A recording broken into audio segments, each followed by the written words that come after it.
Now, at one time, I didn't know what, when somebody makes a statement, get in contact with your higher power, I didn't know it meant whatever God you have. Now, when I was in Salvation Army, the captain said, get in touch with your higher power. Well, I didn't know what that meant, so I asked the guy. Later on, I said, what do you mean higher power? He explained to me, when somebody makes a statement, get in touch with your higher power, they're saying whatever God that you have, that you believe in, that's the God that you go to. Didn't know that, found out. So I said, wait a minute. Because I had a problem in the chapel, and people were saying, one guy was saying, he hates God, and Satan is his God. Okay. So I stood up and said, why would you say that, knowing it would you would end you up in hell? And I did not know I wasn't supposed to do that. And they told me in the office, I must respect every God. Everybody has different gods, so you must respect every God.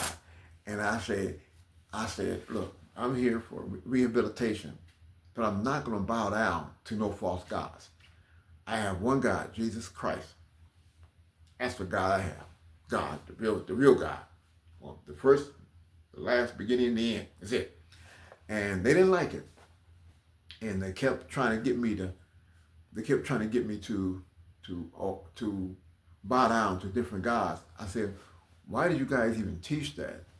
But they do teach that in Salvation Army, where I was at. They do teach that whatever God that you have, we are all obligated to respect that God. I'm not respecting Satan. You crazy. And Buddha and Suda and Fuda and Beelzebub and who else? And all types of gods. And I said, no, I have one God. They had a hard time with me. So my brother came and told him, look, he's not going to bow down to different gods. He's not going to do that. He's only going to respect and bow down to God, Jehovah. That's it. God, Jesus. That's it. And they couldn't do anything about it.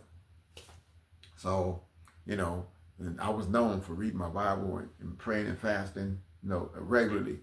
And I did what I can to help the men out. And one guy did ask me, he said, I'm married, but I got 2 other girlfriends.